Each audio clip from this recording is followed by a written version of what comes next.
E boa noite, pessoal. Tô sumidinha, né?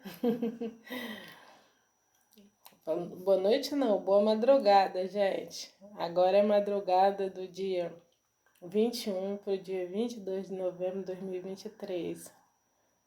Insônia me bateu. Estou aqui para conversar com vocês nessa madrugada, né? Quero falar um pouquinho sobre a violência, né? A violência contra a mulher. Violência que tem ceifado vidas, né? Todos os dias no nosso Brasil, todos os dias mulheres têm tido as vidas ceifadas, né? Por aqueles que um dia declararam amor a elas, por aqueles que um dia, né? Constituiu família junto com elas, né? E, e eu me pergunto, até quando? Até quando que vai continuar essa situação? Até quando, né, essa matança desenfreada, sem solução, né? Eu já gravei outros vídeos no qual, já gravei um outro vídeo no qual eu deixei que eu fui vítima da violência, né, doméstica, no ano de 2007, né? Eu digo que eu sou uma sobrevivente, né? Porque eu passei pela situação em 2007 e de lá para cá quantas e quantas mulheres não tiveram a mesma sorte, não vou dizer sorte, porque nós que somos cristãos, para nós não existe sorte, para nós existe livramento, existe as mãos de Deus, né? E quantas mulheres não,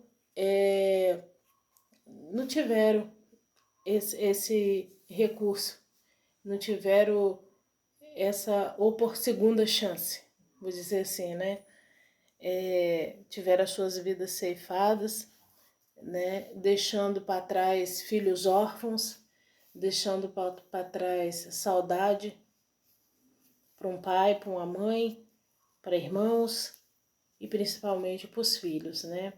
Filhos os quais acabam de ser criado sem a presença da mãe, sem a presença do pai, porque a mãe né, tem a vida ceifada, o pai é preso e os filhos ficam de repente sozinhos neste mundo, se sentindo desamparados, sem como é que eu posso dizer? De repente os filhos perdem o elo principal chamado família, né? Perde o pilar, perde a estrutura, né? E são crianças que crescem muitas vezes, principalmente os filhos do sexo masculino, muitas vezes crescem com o desejo de vingança contra o pai, contra o padrasto, contra o agressor, né? E até mesmo outros se tornam futuros agressores, né? Eu creio, não só creio, mas eu faço um apelo, na verdade, que é necessário que algo seja feito. É necessário que os nossos governantes tomem atitudes mais drásticas em relação a isso, que venha gerar resultados os quais, antes de um agressor decidir em tirar a vida de sua parceira, ele tem que saber que vai ter consequências severas, porque muitas vezes tem agressores que, por não ser reincidente, têm saído pela porta da frente, né? Muitas vezes tem agressor que ceifa a vida da esposa e como ele não tem nenhuma passagem pela polícia, né? Ele acaba simplesmente, ele mata, aí ele passa 24 horas foragido, depois ele vai e se apresenta e é liberado porque ele não tem antecedentes criminais, né? Ou até mesmo ele recebe uma pena muito leve, passa-se poucos anos, né? E ele já está solto e aquela vida que ele ceifou não volta mais. Aquela vida que ele deu cabo não volta mais. E quantas mulheres, né? Porque quando uma mulher ela diz para um homem, chega, eu não quero mais, eu não aguento mais, ela não está dizendo para esse homem que ela não ama mais. Tem muitas mulheres que estão morrendo apaixonadas pelos seus maridos. Tem muitas mulheres que estão sendo assassinadas por homens que elas ainda amam, porque ninguém deixa de amar de uma hora para outra. Principalmente relacionamentos que têm mais de 5 anos de convivência, né? São relacionamentos que a gente leva tempo para você conseguir, não é nem esquecer, porque esquecer você não esquece nunca, mas para você se libertar, essa é a palavra, né? Quando aconteceu comigo, né, em 2007, que meu ex-companheiro tentou contra a minha vida usando uma faca na presença dos meus filhos, né? Primeiro que foi porque eu descobri uma traição, né, dele. A gente já tinha 11 anos, né, de união.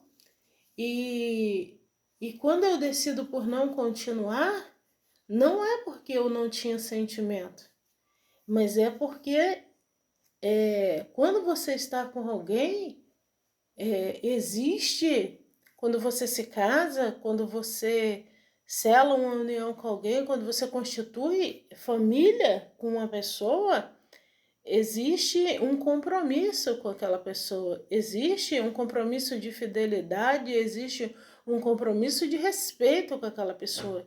E quando uma das partes quebra esse compromisso, a outra parte ela não é obrigada a tolerar, ela não é obrigada a ficar junto, sendo chacota da sociedade, ela ficar junto com aquela pessoa, sendo que aquela pessoa não está cumprindo com o papel, não está sendo fiel em termos de fidelidade, fiel em termos de respeito com a outra pessoa. Então, a palavra de Deus diz assim, andarão dois juntos se não tiverem de comum acordo? Não anda, não anda, né? Quando não está de comum acordo, quando os dois não estão pensando junto, não fica junto, né? Mas muitos dos homens, dos agressores que têm ceifado a vida das suas parceiras, eles querem obrigar as parceiras a aceitar eles com relacionamento extraconjugais, eles querem obrigar as parceiras a aceitar eles usando entorpecentes, com vícios de bebidas, eles querem obrigar as parceiras a suportar eles agressivos dentro de casa, tanto com elas quanto com os filhos, né? E quando a parceira diz não para eles, eles não aceitam esse não. E eu repito aqui, quando a parceira diz não para o seu companheiro, ela não está dizendo eu não te amo mais. Não, não é isso que a parceira está dizendo.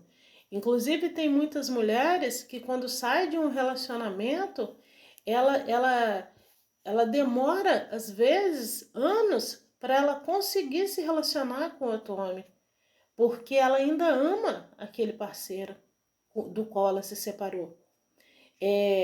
Para muitas mulheres, deixar um outro homem tocar no corpo dela, deixar um outro homem beijar ela, ou ter uma junção carnal com ela, ela tem dificuldade.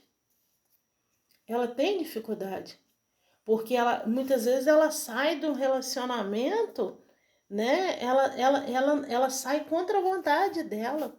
Porque não é isso que a mulher queria. Não é. Ela queria uma mudança do parceiro. Ela queria mudança de comportamento, uma fidelidade do parceiro. E quando ela descobre que o parceiro não está sendo fiel a ela, sentimentalmente, não está sendo fiel à família, aqueles filhos que eles têm juntos, ela decide por não continuar, não continuar com aquela pessoa, mas não é porque ela não ama mais. E eu garanto, tô falando aqui para vocês, eu garanto que muitas estão sendo assassinadas e muitas vezes, acredito que, é lógico que eu não estou lá, mas eu posso afirmar que na hora que os seus parceiros estão assassinando elas, elas imploram, elas falam, não faz isso, eu te amo. Muitas, na hora que estão sendo assassinadas, elas imploram para eles, chorando, e pede que eles não as matem, que ela os ama, porque é uma realidade. Quando meu relacionamento acabou em 2007, não é porque eu não amava, né? Eu decidi porque já tinha 3 meses que ele estava em outro relacionamento, a gente 11 anos juntos, mas tinha 3 meses. E isso quem me falou foi a própria amante, que tinha 3 meses que eles estavam juntos. Porém, ele disse para mim que de casa ele não sairia, que ele não ia ficar longe dos filhos dele. Como eu ia aceitar algo desse? Se eu uma mulher, né, que todos ao meu redor que me conheciam, uma esposa dedicada, trabalhadeira, cuidando dos filhos, cuidando da casa, trabalhando, trazendo sustento para dentro de casa, que era eu que sustentava a minha casa na época, eu que já arcava com as despesas da casa, porque ele dizia que o dinheiro dele era para ele manter o carro, né? Então, como ele exigia algo de mim e eu não cedia às exigências dele, ele dizia que era por isso que então ele me traía. E qual eram essas exigências? Eu tô falando isso daqui porque eu escutei, eu ouvi eu conversando com o professor e ele falou que muitas das mulheres são agredidas pelos maridos porque elas são dependentes financeiras. Eu falei assim, não, professor, mas não é só por isso, não. Aquelas que não são dependentes financeiras dos maridos também são agredidas. Nós temos claramente na mídia agora Ana Hickman e o marido dela. Quem é o marido de Ana Hickman? Ele só é o empresário de Ana Hickman. Quem é a provedora da herança, dos dinheiro? Ana Hickman, né? A gente sabe da trajetória de Ana Hickman e a gente sabe que todas as conquistas financeiras ali do casal vêm através de Ana Hickman, né? Vem através de Ana Hickman. O esposo dela sempre foi o empresário dela. Quem é o empresário? A pessoa que administra o dinheiro dela. Então, ele sempre levou o nome de um empresário de Ana Hickman. Mas sabemos que a fonte financeira vem através dela. E o que acontece muitas vezes? Né? Muitas mulheres, verdadeiramente, elas são humilhadas, muitas mulheres são agredidas pelos seus esposos, porque eles são o provedor, são eles que trazem o sustento para dentro de casa, e muitas vezes, por elas ter crianças pequenas, por elas ficar dentro de casa cuidando da casa, eles tratam elas mal, como se, tipo assim, eu que estou sustentando a casa, eles tratam muitas vezes a esposa como se ela fosse um animal, um cachorro. Eu falo e você obedece. Tem esposas, agora na nossa atualidade, né? Na nossa atualidade, nós sabemos que no passado, bem lá antigamente, quando a mulher não tinha independência de trabalhar fora, isso tudo, era assim mesmo. A mulher, ela baixava muito a cabeça pro marido, o que o marido falava, estava falado. Muito lá, né, para trás, né? Mas hoje em dia, o que acontece? O homem, eles querem tratar a mulher pior do que se trata um animal. Como se a mulher não fizesse nada, como que ficar em casa cuidando de filho, cuidando da casa, né? É um trabalho desmerecedor. Então tem homem que já chega gritando com a esposa, cadê minha comida, cadê minha roupa? A mulher tem que ficar igual a empregada dele, entregando tudo na mão. Vai pro banheiro, a mulher tem que entregar a cueca na porta do banheiro, tem que entregar a toalha, tem que entregar o prato de comida na mão. Aí a mulher tem que largar o que estiver fazendo, tem que ir para a cama ter relação sexual com ele. Tem homem que lida assim com as suas esposas porque ele está trazendo sustento para dentro de casa. E isso que eu estou falando aqui são experiências que eu ouço, né, dentro do meu comércio, dentro do meu salão de beleza. Muitas mulheres às vezes desabafam o que elas passam com seus respectivos maridos. Eu, como missionária da Casa do Senhor, também ouço muito da boca de mulheres situações que elas passam com seus esposos, porque elas dependem do financeiro, depende, né, daquilo que eles colocam dentro de casa. E muitos só colocam o grosso, arroz, feijão, óleo. Muitos nem se preocupam em comprar um tira-gosto, uma carne, ou comprar uma verdura para pôr dentro de casa. Tipo assim, a mulher tem que se dar por satisfeito com aquilo ali que dá para ele colocar ali, né? Mas também tem as mulheres independentes financeiras também são agredidas pelos seus parceiros, porque muitas vezes eles não aceitam que elas têm uma renda financeira maior do que a deles, né? No meu caso, o meu ex-companheiro, ele me conheceu dentro do meu salão de beleza, eu cortando o cabelo dele. Foi assim que a gente começou a se relacionar. Só que depois que nós já estávamos juntos, né, nessa trajetória nossa aí de 11 anos de convivência, ele queria que eu de todo jeito desfizesse do meu comércio. Ele ganhava um salário de R$ 1.000 e falava que aquilo ali era o suficiente para sobreviver. Ele alegava que ele queria chegar e me encontrar dentro de casa. Ah, porque eu chego do serviço 6 horas da tarde e você entra em casa 9, 10 horas da noite. Eu quero chegar e encontrar você dentro de casa. E ele sempre sugeria que eu vendesse o meu comércio ou que eu alugasse, porque ele falava assim comigo, por qualquer R$ 500 que você alugar lá, já me ajuda com o meu salário para me arcar com as despesas da casa. Aí eu dizia assim para ele, não, mas R$ 1.000 do seu salário, mais 500 do aluguel lá, ele queria que eu alugasse a mobília, né? Aí eu falava, não, é pouco para a gente sobreviver, a gente tem criança pequena. Aí ele ficava furioso comigo, porque ele falava que muitos amigos dele tinha filho com 2, 3 mulheres e conseguia dar pensão para esses filhos ganhando o salário que ele ganhava. Então eu não cedia às exigências dele. E ele alegava para mim que era por isso que ele me traía, porque eu não o obedecia. Porque quando ele ganhava R$ 1.000 de salário, eu fazia em média de 5, 6 por mês. 5, 6 mil por mês. E isso irritava ele, eu ser independente financeira, eu comprar aquilo que eu queria comprar, eu ir no supermercado e fazer as compras que eu fazia, eu comprava roupa e calçado para mim, para os meus filhos, eu pagava mão de obra de pedreiro para trabalhar na nossa casa. Muitas vezes ele chegava, tinha pedreiro trabalhando, aí ele falava que eu só fazia aquilo porque eu queria me mostrar para os outros saber que era eu que pagava as contas. Então isso tudo irritava muito ele, e como ele queria que eu desfizesse do meu comércio e eu não aceitava, então ele dizia para mim, muitas vezes ele chegava em casa com a gola da camisa suja de batom, muitas vezes eu ia lavar o uniforme dele de trabalho, tinha bilhete de mulher dentro do bolso, né, da calça, mulheres marcando encontro com ele já para o dia seguinte.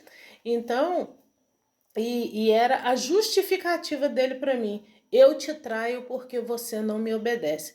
E eu sempre dizia para ele assim, eu não sou obrigada a te obedecer. Marido e mulher não existe um obedecer o outro. Entre marido e mulher existe um respeitar o outro. Existe respeito mútuo. Respeito. Esse negócio de que a mulher tem que obedecer, quem obedece pai e mãe é filho. Esposa respeita, marido respeita a esposa respeita o marido.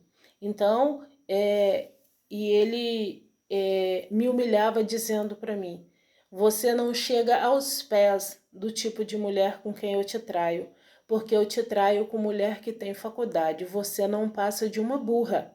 E eu falava assim para ele: eu sou burra, mas eu tenho o meu negócio próprio, e você trabalha de empregado para os outros. Isso causava ira nele, causava ira, né? Para vocês terem uma ideia, no dia que ele tentou contra a minha vida, aqui dentro de casa, que vou dizer para vocês, tá? Quando a pessoa, depois que faz a primeira vez, faz de novo, tá? Porque a primeira tentativa do meu ex-companheiro contra a minha vida foi em 2006. Em 2006, quando num domingo por volta de 3 horas, ele saiu 8 horas da manhã dizendo que ia comprar o jornal. E falou que era para me fazer o almoço, que ele viria almoçar. Quando deu 3 horas da tarde, ele retorna. Eu estava limpando a casa, estava com as panelas de comida em cima do fogão e ao mesmo tempo colocando roupa para bater na máquina. E ele chegou de repente de cara feia, parou na cozinha e ficou olhando para mim e disse assim para mim: se você tá achando que eu vou deixar de tomar cerveja com meus amigos para ficar com você dentro dessa casa, você está muito enganada. Então eu disse para ele: mas do que você está falando? Eu não estou falando nada. Então ele deferiu um palavrão contra mim e falou: vai tomar, não, né?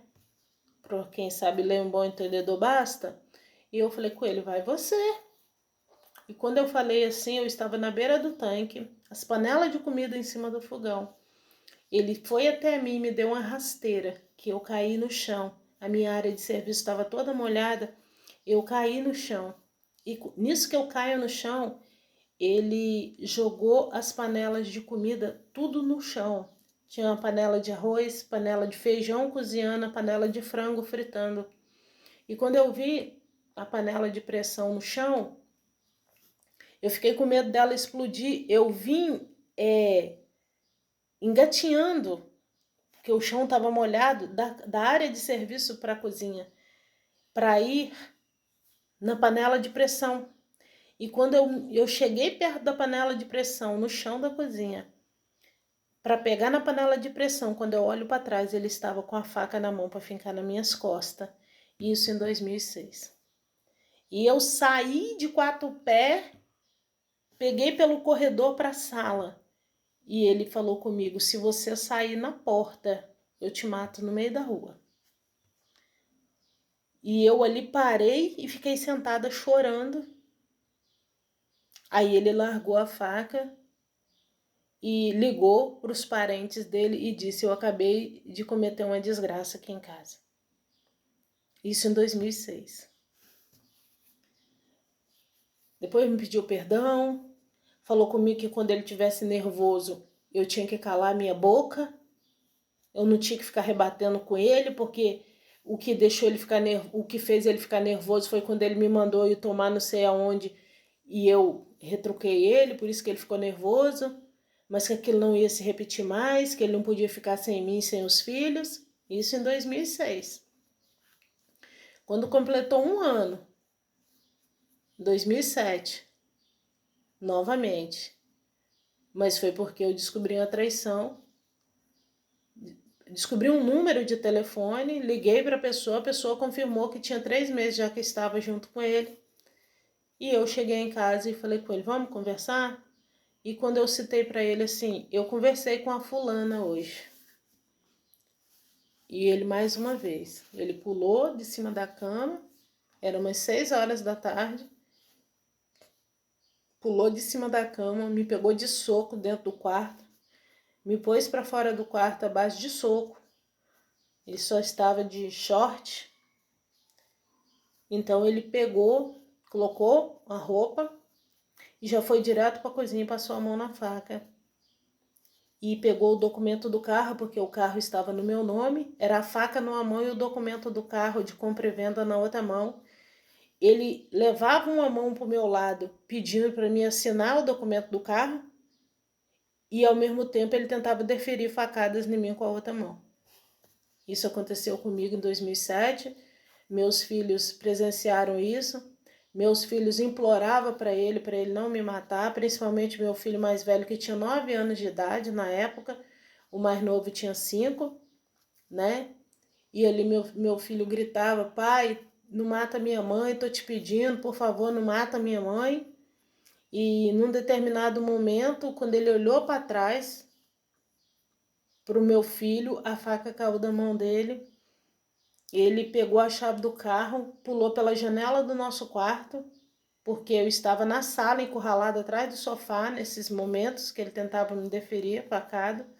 Ele pulou pela janela do nosso quarto e saiu na garagem e foi embora de casa, né? E foi terrível. E foi terrível para mim ficar com 2 filhos para criar, muitas vezes vendo meus filhos chorando, falando que estava com saudade dele. Às vezes, meus filhos ligavam para ele e ele gritava com eles, falando que não era para eles encher o saco dele, porque ele já estava dormindo. Muitas vezes eu tinha que me fazer forte para consolar os meus filhos, mas eu estava estraçalhada. Ele me ligava e falava comigo que se eu pedisse pensão para os filhos que ele me mataria. Ele dizia que jogar uma bomba na casa e explodir a casa comigo e meus filhos junto. Eu fiquei 3 meses sem dormir. Eu não conseguia dormir porque eu tinha medo de durante a noite ele entrar e me matar. Eu passava as noites em claro, colocava meus filhos para dormir e passava minhas noites em claros. Às vezes eu só recostava a cabeça na parede, cruzava meus braços e ficava em pé na porta do meu quarto, porque meu quarto dava para a sala e ali eu ficava em pé esperando o dia clarear. Quando o dia clareava, eu levava meu filho mais novo para a creche, 7 horas da manhã, aí eu voltava e cochilava um pouquinho de 7 às 10, porque 11 horas eu já tinha que buscar ele na creche para mim poder ir para o meu salão trabalhar à tarde. Então, assim, eu só tô falando dessas coisas aqui porque tem pessoas linguarudas que falam assim, nossa, fica falando desse assunto, esquece do passado, vive o presente, mas só sabe quem passou, entendeu? E eu tô trazendo esse assunto aqui porque esse assunto foi tema de discussão na minha sala de aula ontem, né? E o professor ficou chocado quando eu contei essas coisas. Ele falou: "Você foi vítima?" Eu falei: "Fui." E a sala de aula parou toda para ouvir a minha história, né? Os alunos, inclusive teve, aí o professor falou assim: "Os alunos masculinos estão tudo atentos ao que você está falando." Aí os alunos falaram assim: "Não, professor, a gente está ouvindo porque é a experiência de vida dela, então é bom que a gente ouça, né? A gente pegar como experiência." Então, assim, eu decidi gravar esse vídeo porque isso aconteceu comigo em 2007, né? E tá acontecendo todo dia mulheres sendo assassinadas, né? Agora deu essa repercussão toda aí em relação a Ana Hickman e o marido dela, porque ela é famosa, porque ela é uma pessoa da mídia, mas todo dia tem mulheres sofrendo essas violências, né? Sendo agredidas. Graças a Deus, fiquei com 2 filhos para criar sem pensão, né? Sem pensão. Primeiro que o juiz tinha estipulado R$ 180 de pensão. O que você faz com R$ 180? R$ 180 de pensão. Essa pensão eu só tive ela por 3 meses, porque depois ele foi para a justiça querendo metade do imóvel que a gente tinha, e a proposta que ele me fez que ele só aceitaria porque o juiz nos deu 3 opções: ou põe um imóvel no nome dos filhos, ou um compra a parte do outro, ou então tem que vender para dividir o valor. E eu falei com ele: vamos colocar no nome dos filhos. E ele virou na minha cara e falou assim, na frente do juiz, inclusive, ele: eu não tenho idade para começar do zero, eu tenho outra família agora. Foram essas as palavras dele. Ele falou: e eu quero que vende. Aí o juiz falou, já que vocês não estão de comum acordo, então eu vou dar 3 meses para vocês pensarem, né? E vocês têm que retornar aqui de comum acordo. Faltando 3 dias para mim retornar no juiz, juntamente na presença dele também, ele me ligou e falou que só aceitava me vender a parte dele se eu abrisse mão dos R$ 180 de pensão que o juiz tinha estipulado para os meus filhos. Então, naquele momento, eu parei e pensei. Eu falei, se eu vender o imóvel, eu não vou conseguir comprar outro imóvel. Eu vou ter que comprar um terreno e construir de novo. Eu falei, então, eu prefiro abrir mão dos 180 de pensão, porque, para quem não sabe, pessoal, para quem ainda é leigo nisso, existem 2 coisas que eu vou falar aqui para vocês. Com essa questão de pensão alimentícia. Quando é uma criança só, a justiça estipula 30% do salário do pai para aquela criança. Quando é mais de uma criança, é de 15 a 20% para cada criança, né? Então, na época, ele tinha um salário aí de R$ 1.090 e o juiz estipulou, no caso, acho que foi 15% para cada um dos meus filhos, que deu R$ 180 para 2 filhos. Para mim, imagina que absurdo, né? Mas enfim, mesmo assim, ele ainda achou que era muito para ele, porque sabe o que acontece com os homens? Quando a justiça estipula pensão, o mal dos homens é achar que a pensão alimentícia, ela vai gastar com ela vai se enfeitar para outra, ela vai gastar com salão de beleza. Eu recebi essa pensão dos meus filhos por 3 meses. E eu lembro que R$ 180, a única coisa que eu ia no supermercado e comprava era biscoito e leite. O resto era tudo por minha conta, roupa, calçado, material escolar, tudo em relação aos meus filhos era por minha conta, ou seja, R$ 180 não fazia nem cócega, né? Outra questão também que eu fui pego de surpresa foi quando o promotor de justiça perguntou para o pai dos meus filhos se ele tinha relação extraconjugal. Você tem outro relacionamento fora do casamento? E ele se calou. E aí o promotor falou assim com ele, porque no dia da audiência lá é uma escrivã, um juiz e um promotor de justiça. E as partes, no caso, né? No caso ali, ou eu com o meu advogado e ele com o advogado dele. Mas por incrível que pareça, era um advogado público e o advogado estava ali para intermediar ambas as partes. Então era um advogado só, ele, o juiz, o promotor de justiça e a escrivã. E quando o promotor de justiça perguntou para ele se ele tinha relação extraconjugal, ele se calou. Aí o promotor de justiça falou assim com ele: se você tiver, pode falar, isso não vai te impedir de você ter direito aos bens, não. Porque é assim, pessoal. Segundo o que o promotor falou lá, tô falando o que eu ouvi dentro do fórum. Adultério foi considerado crime até 2005. Porque até 2005, quando o homem cometia adultério, a justiça dava o direito do imóvel para a mulher por causa dos filhos. A mulher que ficava no imóvel com os filhos, né? O homem perdia o direito do imóvel. De 2005 para cá, a justiça entende que independente se uma das partes está com relação extraconjugal, o direito é igual, porque o promotor de justiça falou o quê pro meu ex? Falou, independente se você tiver relação extraconjugal, você tem direito à metade de tudo que vocês constituíram junto, porque a justiça entende que o que vocês constituíram junto também tem o fruto do seu suor. Então, de 2005 para cá ficou essa coisa escancarada, né? Traição, é homem traindo mulher, mulher traindo homem. Porque pela lei, tudo que o casal, se o casal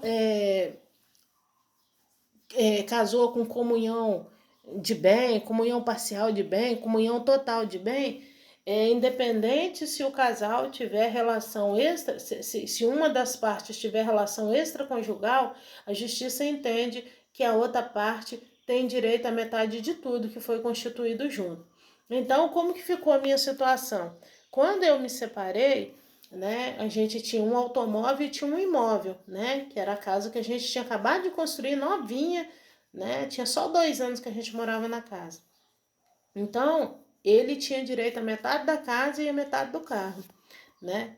E, e aí o que acontece? Por isso que a gente teve, que o juiz deu essa determinação, que ou são três hipóteses que tem, ou põe no nome dos filhos, ou um compra a parte do outro, ou então tem que colocar o imóvel à venda, o imóvel tem que ser desocupado por ambas as partes, né? Nenhuma das partes pode ficar ocupando o imóvel, coloca o imóvel à venda para dividir metade do valor para cada um, né?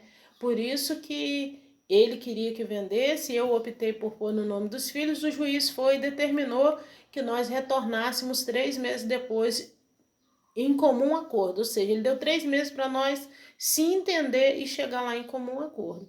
Então a proposta que ele me fez, que o pai dos meus filhos me fez, que eu abrisse mão dos R$ 180 da pensão alimentícia dos meninos, só assim ele me venderia a parte dele, entendeu? E eu aceitei essa proposta, porque eu falei assim, se vender o imóvel me dá a parte dele, a parte que tocar para mim não vai dar para mim comprar outro imóvel, eu vou ter que comprar um terreno e construir de novo, né? Então eu aceitei abrir mão dessa pensão de 3 meses que eu recebi de R$ 180 para mim poder ficar com o imóvel. Eu comprei a parte dele, né? O juiz estipulou lá em quantas vezes, inclusive quando nós retornamos, a juíza ficou furiosa com essa proposta. Ela falou assim com ele, por que você não abre mão da sua parte para os seus filhos? Ele falou na cara dela, não, doutora, porque agora eu tenho outra família. E ela falou assim com ele, infelizmente a gente pode obrigar vocês a dar pensão, mas obrigar vocês a ser pai de verdade a gente não pode. Essa mulher vai ficar com 2 filhos para criar e ainda vai ter que te pagar ainda a parte na casa? Ela falou, tudo bem, ela vai te pagar, mas vai te pagar do jeito que eu quiser. E ela parcelou em 133 parcelas para mim pagar ele a metade do valor do imóvel, porque eu tinha direito na metade do automóvel que ele levou, então a metade que eu tinha direito no automóvel já ficou como uma entrada naquilo que eu tinha que pagar ele do imóvel. E assim foi feito, paguei ele, né, de acordo com o que a juíza bateu o martelo, fiquei com o imóvel e depois eu edifiquei mais imóveis, né? Porque eu construí para cima depois, né? Então, assim, eu adquiri outros imóveis depois. Mas, enfim, existe sim uma diferença para a mulher quando ela tem uma independência financeira, que ela vem, que ela consegue se separar e continuar viva, é diferente uma mulher que tem uma independência financeira, porque é igual por eu ter meu negócio próprio, me separei e toquei minha vida adiante, financeiramente falando, criei meus filhos, hoje um está com 25, o outro está com 21, eu toquei minha vida adiante pela misericórdia de Deus, meus filhos estão aí, 2 homens lindos, cheios de saúde, né? Consegui criar meus filhos livre das coisas loucas desse mundo aí, dando o meu melhor. Renunciei a mim mesmo, renunciei muita coisa pelos meus filhos, deixei de... mas não me arrependo, eu vou dizer, deixei de viver para mim, para viver para eles. E não me arrependo porque amo meus filhos, foi uma realização de sonho ser mãe, né? Hoje já sou até vó, tenho a minha netinha, né? Mas não é a realidade de muitas mulheres, né? Muitas que se separam e não têm independência financeira como eu, né? Sofrem porque elas precisam de trabalhar fora, muitas vezes não tem com quem deixar os filhos, muitas vezes deixam um filho tomando conta dos demais, um filho mais velho, ou às vezes deixam por conta de avós, e muitas vezes os filhos acabam se envolvendo no tráfico de drogas, porque eles não têm ali, a mãe às vezes sai cedo para trabalhar, só chega em casa já no final do dia, então eles às vezes começam brincando na porta de casa pro lado de fora e quando pensa que não, da porta de casa vai para uma quadra de esporte e ali muitas vezes numa quadra de esporte eles são aliciados, né? Então, assim, é uma tragédia anunciada, né? Quando um casamento se rompe, quando a união de duas pessoas se rompe e tem filhos envolvidos, é, é muito triste, porque são tragédias anunciadas, né? Porque quando a mãe fica viva, os filhos acabam sendo criados sem a presença do pai e da mãe no dia a dia, porque a mãe só está em casa à noite, porque tem que trabalhar fora para sustentar aquele filho, né? E quando o pai ceifa a vida da mãe, aqueles filhos são criados também, muitas vezes por parentes, porque a mãe morreu e o pai vai para a cadeia. Então, é notório que nós estamos caminhando para o tempo do fim, é notório que eu falo mesmo sempre, que eu falo com o Senhor sempre nas minhas orações, ora vem Senhor Jesus, né? Porque os gemidos têm sido inexprimíveis, né? Quando a gente olha para o lado e vê tudo que está acontecendo, não tem como a gente não desejar que o Senhor venha logo, né? Porque a sensação que eu tenho e a sensação e a minha esperança é a vinda de Jesus. O Senhor vir buscar a igreja e acabar com esse sofrimento, né? Essa aflição, né? A palavra de Deus diz: no mundo tereis aflição, mas tem de bom ânimo. Eu falo assim, eu olho para minha netinha com 2 anos e eu falo assim, meu Deus, se hoje tá do jeito que tá, quando ela for uma jovem, que tiver com seus 16, 17 anos, como é que vai estar o mundo? Será que ainda vai se achar um casamento para ela? Será que ainda vai, né? Nós não sabemos de mais nada. Aliás, né? Assim é a vontade de Deus, porque a palavra do Senhor fala: não vos inquieteis, pois pelo dia de amanhã já basta cada dia o teu mal. Mas nós sempre tivemos aquela coisa de achar que nós tínhamos o controle, de achar que nós podíamos prever o amanhã, de fazer planos para o amanhã, né? Mas ou nós vivemos hoje a vontade e a palavra de Deus, ou então a gente sucumbe, porque a palavra do Senhor sempre esteve aí nos orientando. Não vos inquieteis, pois, pelo dia de amanhã. Já basta cada dia o teu mal. Deixe que o amanhã cuide de si mesmo.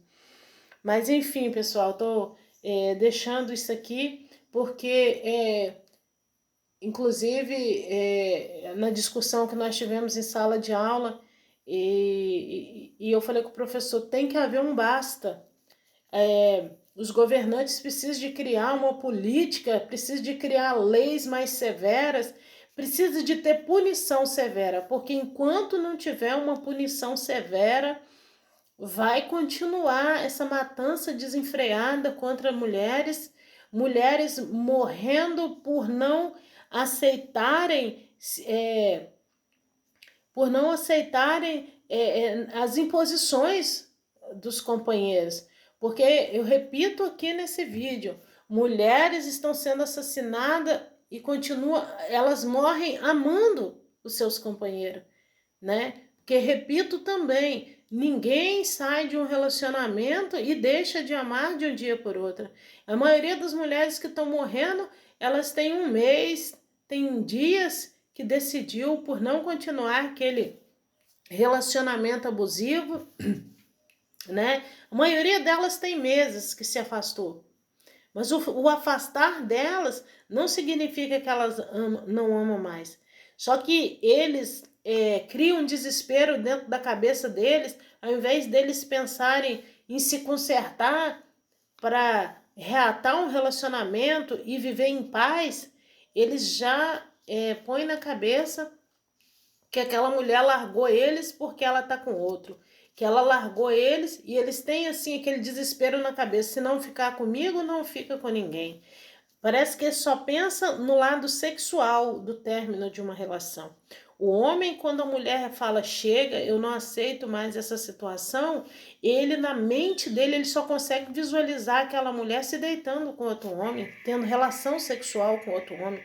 Ele não consegue parar assim, poxa, eu errei, poxa, eu não tô sendo legal, eu vou ser uma pessoa melhor, eu vou ser o marido que ela merece, que assim eu vou reatar com ela.